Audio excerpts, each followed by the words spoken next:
नाहुश जी पंजाब से। राधे राधे महाराज जी, श्री हरिवंश। गुरुदेव आपके चरणों में कोटि कोटि प्रणाम।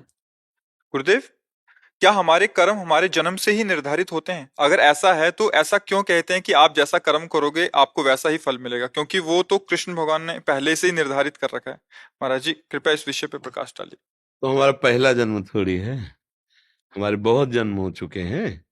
उन जन्मों में हमने दो प्रकार के कर्म किए हैं।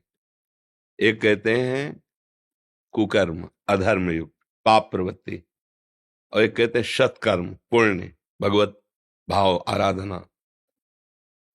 दोनों प्रकार के कर्मों का परिणाम अलग अलग होता है। दुख, विपत्ति, संकट, नरक, शरीर में भयानक रोग, दंड, ये पाप कर्म, कुप्रवृत्ति, अधर्माचरण से होता है।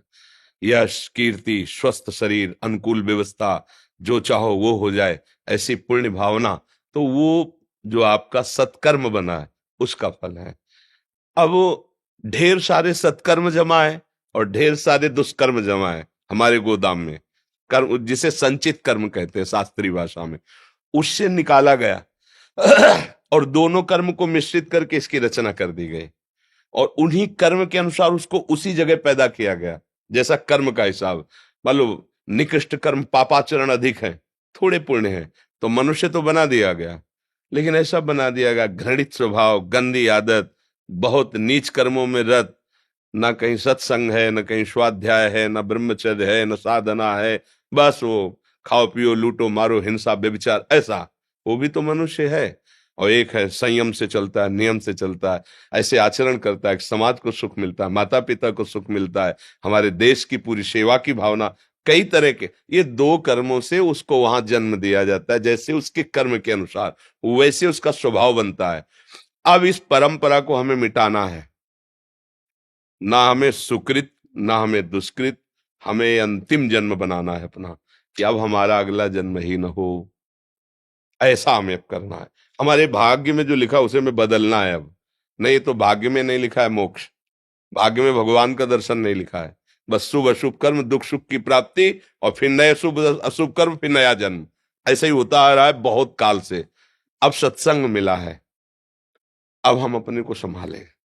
भगवान का नाम शुभ अशुभ कर्मों में नहीं है, ये दिव्य है नाम, ये कर्म नहीं है, ना शुभ ना अशुभ, ये दिव्य है। अगर नाम जप करोगे अंदर ही अंदर खूब जो गुरुदेव ने दिया है और दूसरों की सेवा की भावना रखोगे, तो निश्चित तुम्हारे दोनों कर्म नष्ट हो जाएंगे, पाप कर्म और पुण्य कर्म। पाप कर्म है लोहे की जंजीर, पुण्य कर्म है सोने की जंजीर, लेकिन बंधते तो दोनों में ही है, दुख तो दोनों में ही है ना। अब जैसे कोई अरबों खरबों रुपया, तो उसको देखो बेचैन है, उसको और चाहिए, वो इतना भयभीत है कि अकेले निकल नहीं सकता है, उसे नींद नहीं आती, नींद के लिए गोलियां चाहिए, भोजन नहीं पचता उसको, भोजन के लिए औषधि चाहिए, कितनी परेशानी।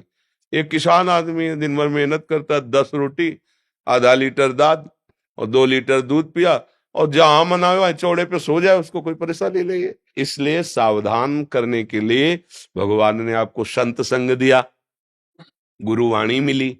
गुरुवाणी आपको सावधान करती है कि आपका जीवन किस तरह होना चाहिए। महापुरुष तो अंतर्ध्यान हो गए, लेकिन उनकी वाणी साक्षात उनका स्वरूप है। वाणी जी जो है वो साक्षात गुरु स्वरूप होती है। गुरु ग्रंथ साहब जैसे ना, ये साक्षात गुरुदेव है। उनकी वाणी मान लो, उसके अनुसार आचरण करो, नाम रूपी जहाज पे बैठ जाओ, पार हो जाओ भव समुद्र से। अब तुम्हारे भाग्य खुल जाएंगे अगर बात मान गए।